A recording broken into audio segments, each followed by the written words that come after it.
ज्ञानतिमिरान्धस्य ज्ञानाञ्जनशलाकया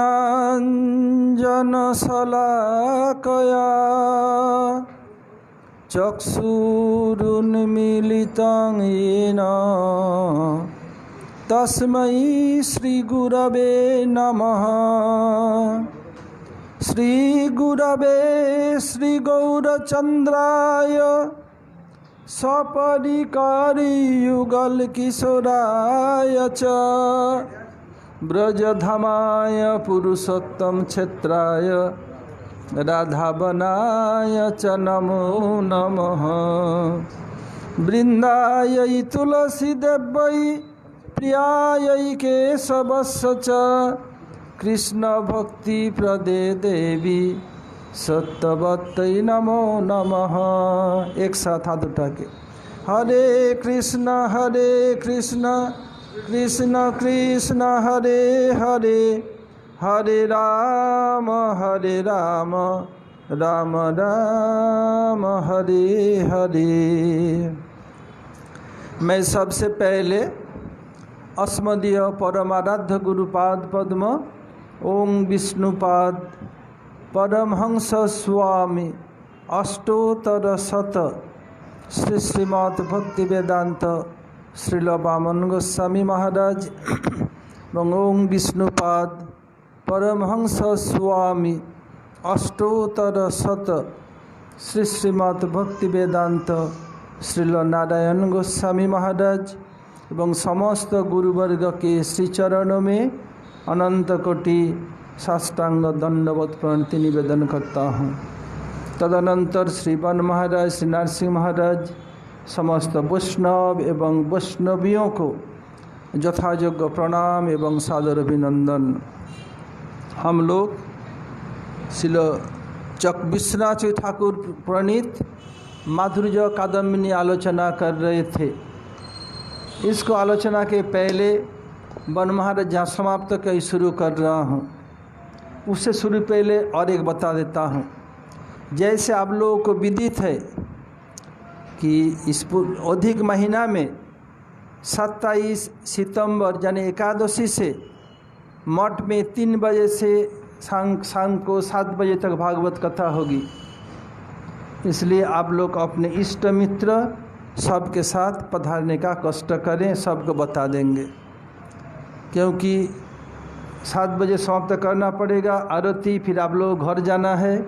इसलिए 3 से 7 तक 27 सितंबर से शुरू हो जाएगा। और महाराज जी समाप्त 2 मित्र की बात, मैं 3 मित्र से शुरू कर रहा हूँ। एक साथ लोग काम करने बाहर गए, गांव से बाहर।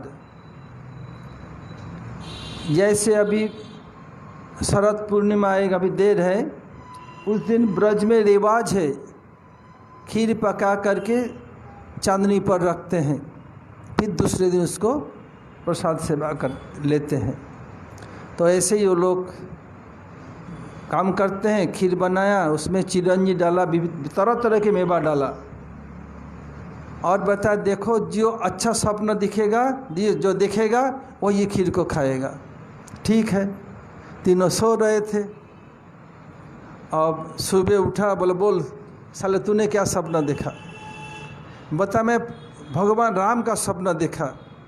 साथ में पास में सीता जी है, हाथ में धनुष है और दाहिने तरफ में लक्ष्मण है। बोले बहुत अच्छा, सब ताली बजा, बहुत सुंदर बहुत सुंदर। अब बोले तूने क्या देखा?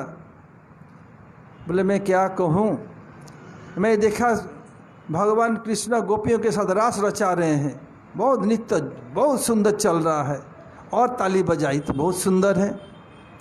अब तीसरे चुपचाप बैठा, अरे साले तू कुछ नहीं बोलता, क्या देखा? बोले क्या कहूँ, अरे बोल तो सही। बताया था सूर्य पूरा पीठ में इतना दर्द है। अरे दर्द क्या हो गया, दर्द क्या सपना देखा? बोले रात को हनुमान जी मेरे सपने में आए।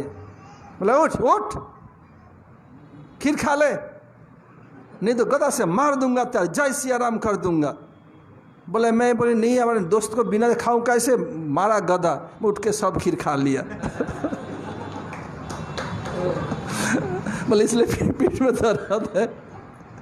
चतुर है क्या करता है, अपने काम तमाम कर लेते हैं। अब आते हैं अनर्थ निवृत्ति।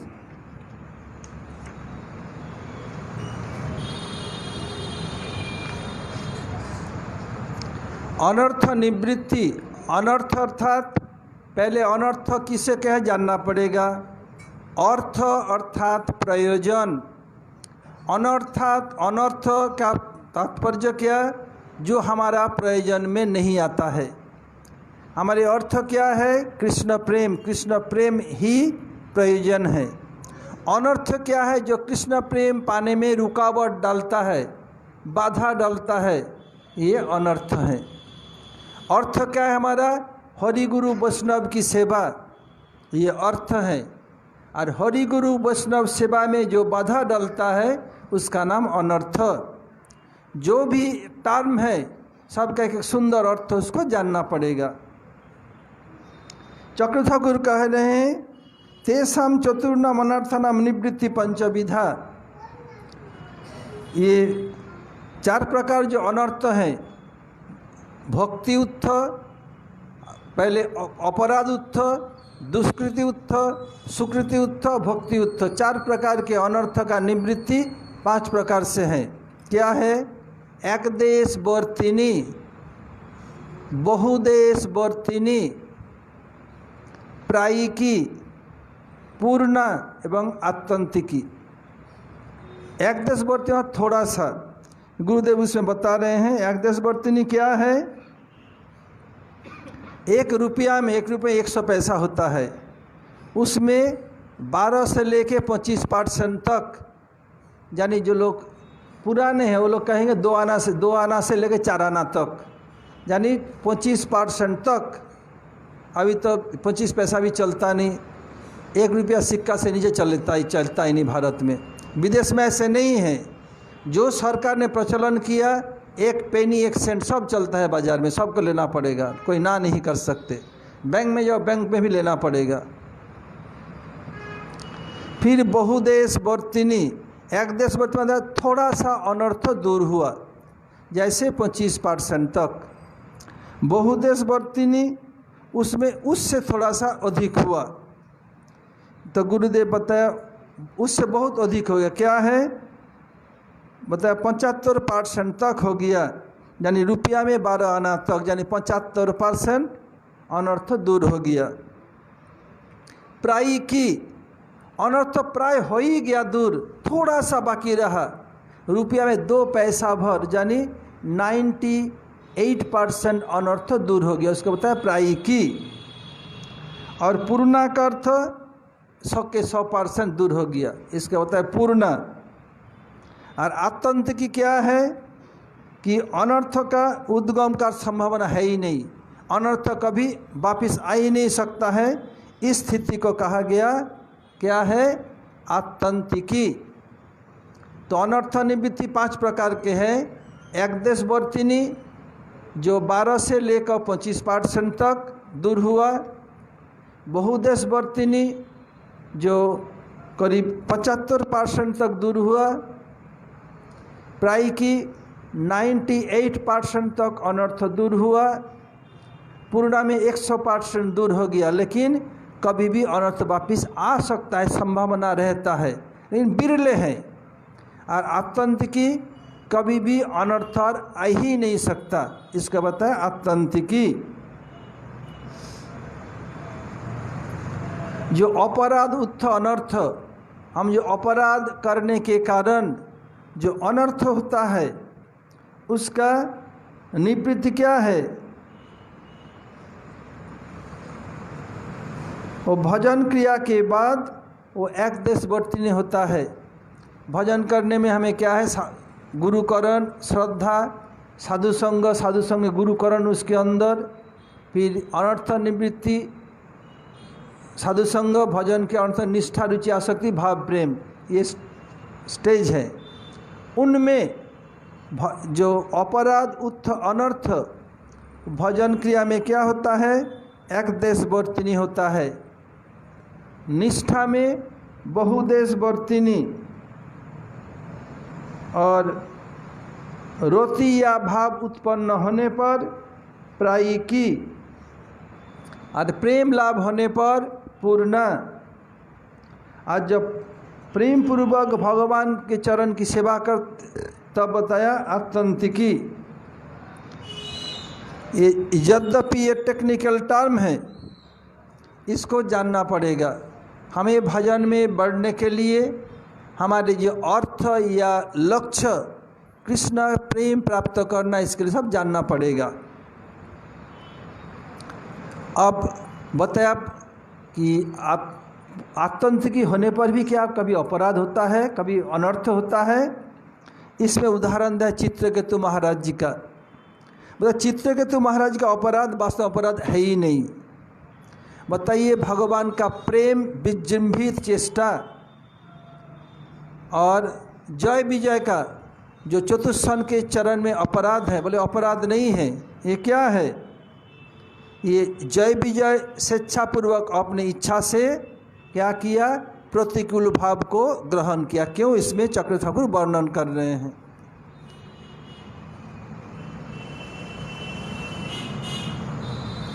चित्रकेतु महाराज भगवत प्राप्ति के बाद क्या किया? उनको महत अपराध की बात सुनी जाती है कि ये महत के चरण में अपराध किया।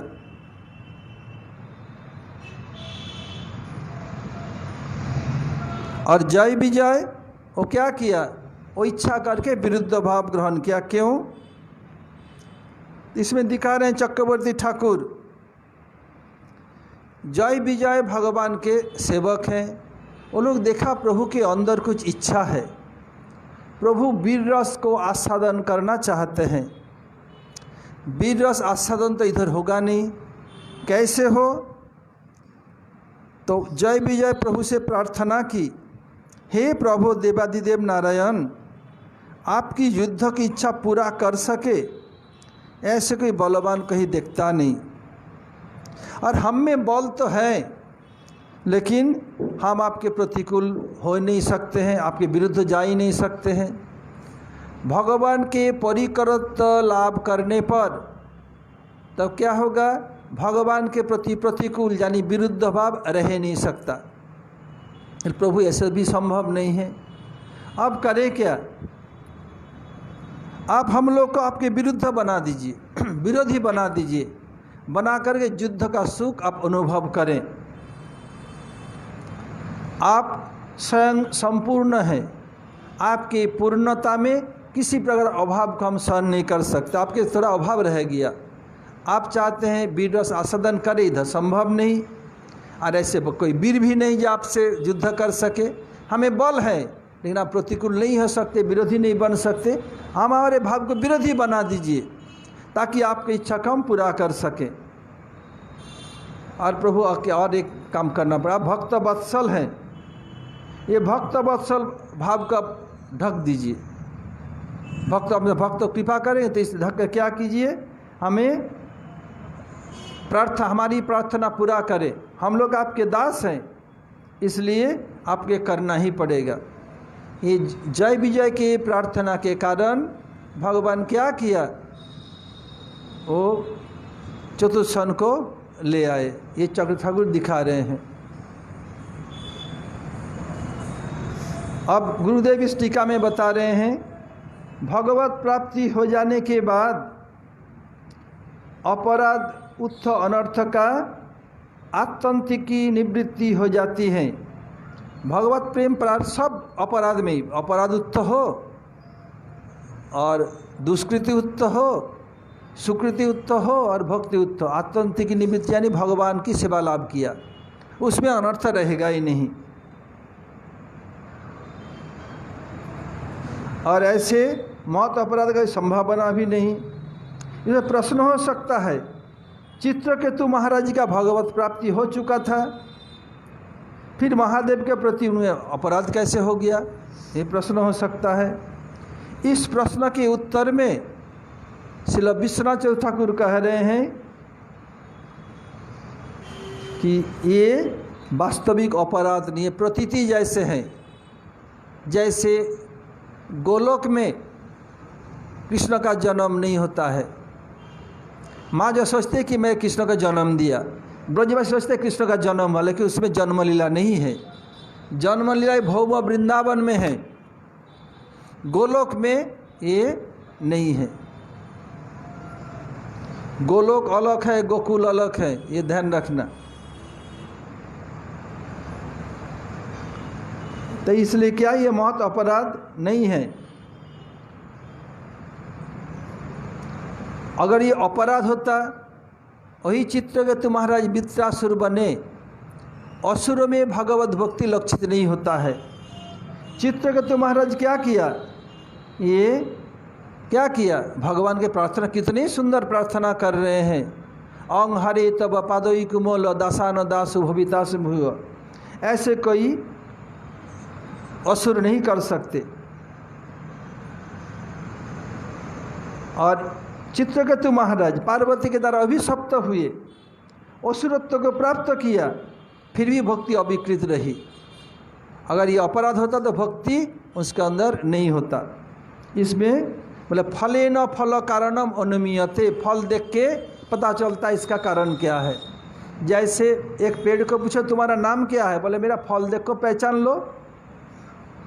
आम गाछ में, आम पेड़ में आम लगा तो जानी आम का पेड़ है। ऐसे ही फले न फल कारणम अनुमीयते, फल को देख के फल का कारण पता चलता है।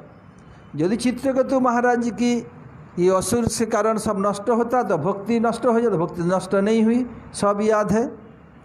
अब दिखा रहे हैं भागवत के 6ठे स्कंध में 14 से 17 अध्याय तक इसमें दिखाया। प्राचीन काल में एक राजा थे, नाम था चित्रकेतु। वो सुरसेन देश के चक्रवर्ती सम्राट थे। उनका अतुल ऐश्वर्य था।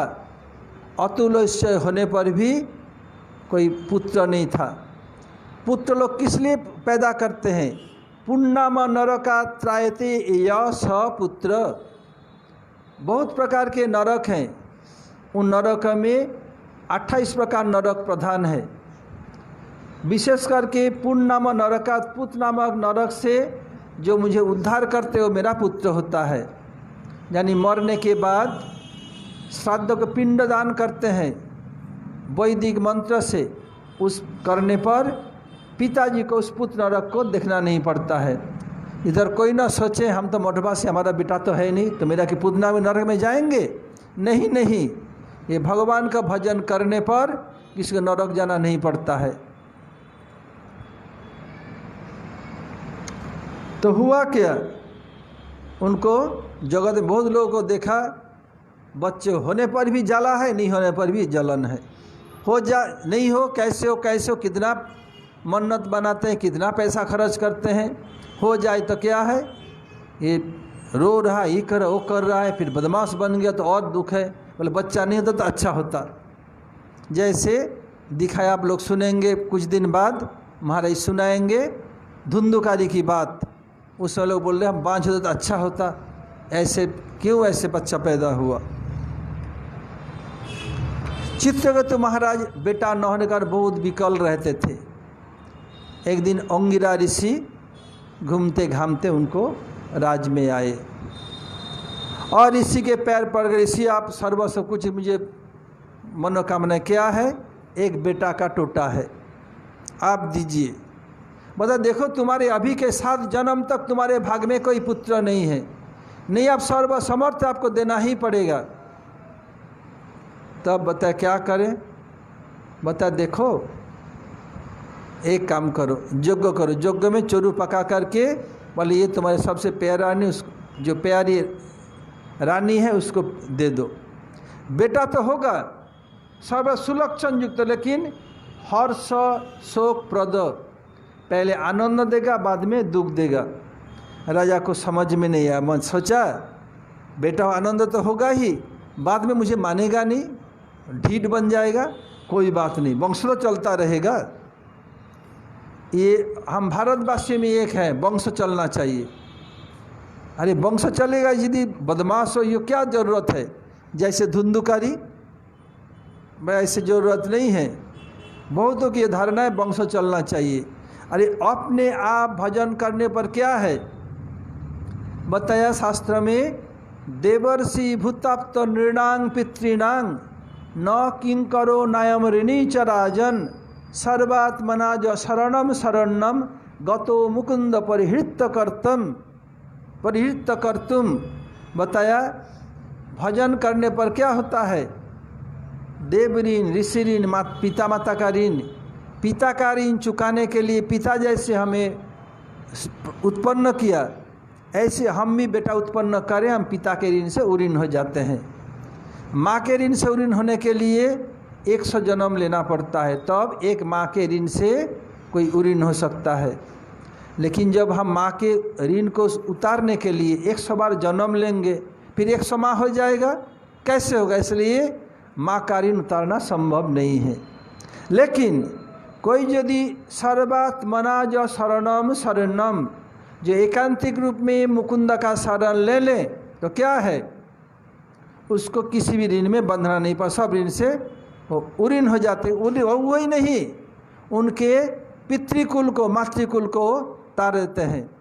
यहाँ तक कि बताया ये गर्ग संहिता में और शायद ब्रह्म वैवर्त पुराण या पद्म पुराण में ससुर कुल का भी उद्धार करते हैं, यानी अपने पत्नी के कुल को भी उद्धार करते हैं। श्लोक है 2 जगह में, भागवत जब होगा बता दूंगा श्लोक।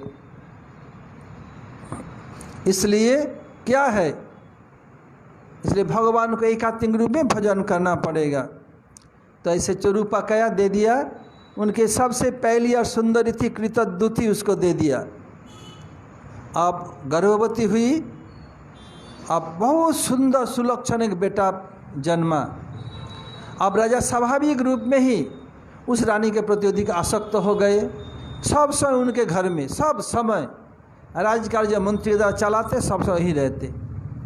अब जो और रानियाँ थी, उनमें 99,99,99,999 वो विदेशी बन गई। देखो तो नौकर नौकरानी को लोग पूछते तेल साबुन चाहिए क्या? ये राजा तो हमें कुछ पूछता ही नहीं, एक नौकर के भांति भी आचरण नहीं करते। कारण क्या है? जितने अनर्थ के मूल है ये बेटा। न रहेगा बांस न बनेगी बांसुरी, और न रहेगा बांस न बजेगी बांसुरी। पहले बांसुरी बने तब तो बजेगी ना। ये बेटा नहीं रहेगा, राजा ऐसे व्यवहार नहीं करे, सम व्यवहार करेगा। पहले सम व्यवहार करता था, अब हम दासी से भी हम गए बीते हो गई। क्या किया? वो जो दूध पिलाने वाली दासियाँ थी, उसके पैसा दे करके दूध में जहर मिला के बच्चे को दे दिया। जब बच्चा मर गया, वही जो लोग मारा वही छाती पीट पीट कर रो रहे हैं। सांत्वना देने वाले कोई थे ही नहीं। अब वही अंगिरा ऋषि नारद ऋषि आए, उनको पहचान नहीं सके, इतने विरह में कातर हो गए। विरह नहीं, शोक में कातर हो गए। अंगिरा ऋषि ने कहा, देखो मैं वही जो तुम्हें पुत्र दिया था, पहचान ही नहीं पाए। अब बेटा के लिए रो रहे हैं, छाती पीट रहे हैं, सिर पटक रहे हैं। अब अंगिरा ऋषि एवं नारद ऋषि अपने भक्ति के प्रभाव से उस मृत व्यक्ति को, आत्मा को बुला के लाए।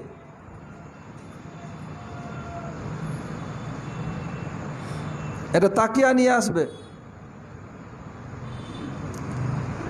और आकर के तो उससे बात करवाया। बोले जहाँ हूँ मैं वहीं ठीक हूँ, कौन किसके माता कौन पिता, मैं कब किस जन्म में माता पिता हूँ, मैं जा सुखी हूँ। तो अंग्रेज बेटा को चाहिए, बोले बेटे हमें पहचान ही नहीं रही हैं, जहाँ रहे सुखी है तो ही रहने दीजिए। फिर नारद ऋषि के उपदेश से भजन करने लगे। भजन करते उनको सिद्धि प्राप्त हुई, भगवत दर्शन किया। अब भगवत दर्शन होने, अब ऐसे घूमते घामते एक दिन पहुँचे जहाँ शिव जी देव सभा में पार्वती को खुद तो विवस्त्र हैं, और क्या है, पार्वती को गोदी में लेकर के सबको उपदेश दे रहे हैं। अब चित्रकेतु महाराज अपने गुरु भाई है ना, शिव जी भी शंकरसन के शिष्य हैं और चित्रकेतु महाराज भी। और पार्वती को सुना सुना करके हंसने लगे और जोर से कहने लगे, अरे तुम तो सबके उपदेष्टा बन बैठे हो, ऐसे पुतली को गोदी में चिपका कर उपदेश, ये क्या धार्मिक विचार है, ये क्या संतों का व्यवहार है। और पार्वती को सहन नहीं हुआ, क्या किया, दे डाला अभिशाप। अरे इसको उपदेश तुम ही आ गया, जाओ तुम असुर बनो।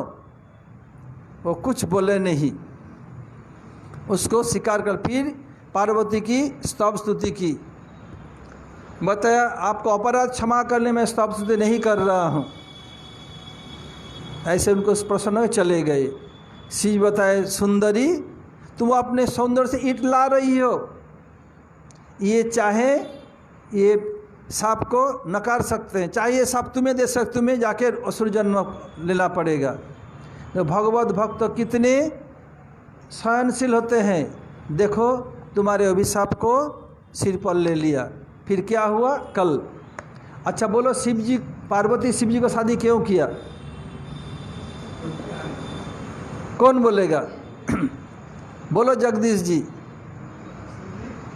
पार्वती देवी पहले सती थी, फिर पार्वती बनी हिमालय की बेटी, फिर शादी क्यों किया वही शिव जी को, नंगे धरेंगे शिव जी को? हाँ, वो तो पहले जन्म का प्रेम थे।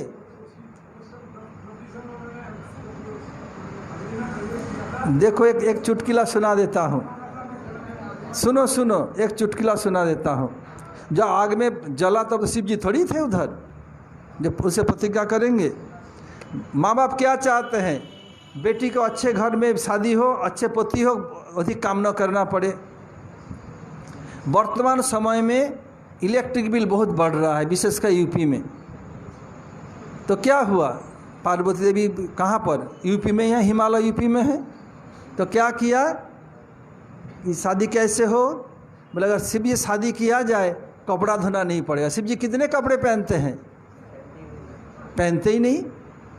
तो देखा जब मुझे पति के घर आने पर कपड़ा धोना नहीं पड़ेगा, एक बड़ा काम हो जाएगा। और कपड़ा धोने के लिए इस समय लड़कियां काम नहीं करना चाहती हैं, वॉशिंग मशीन चाहिए। वॉशिंग में पैसा लगेगा, वॉशिंग मशीन खरीदना नहीं पड़ेगा, शिव जी कपड़ा ही नहीं पहनते। और क्या, इलेक्ट्रिक बिल भी बढ़ेगा नहीं, वॉशिंग में बहुत बिजली खपत होती है। ये हो गया। दूसरे कारण है, रोटी बनाना एक हेडेक है, सिर दर्द है। शिव जी क्या खाते हैं, चावल दाल सब्जी, ये सब लेते नहीं, रोटी भी नहीं बनना पड़ेगा। अगर किसी को ससुराल में जाए रोटी बनाना ना पड़े, कपड़ा धोना ना पड़े, कितने खुश है। फिर देखा गर्मी में बहुत गर्मी 46-48 हो जाता है।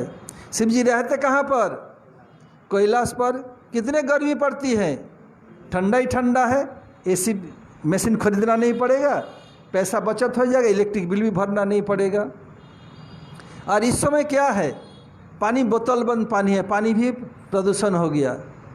और उधर क्या है, शिव जी के सिर पर क्या है, गंगा जी, बोतल बंद पानी भी नहीं खरीदना पड़ेगा।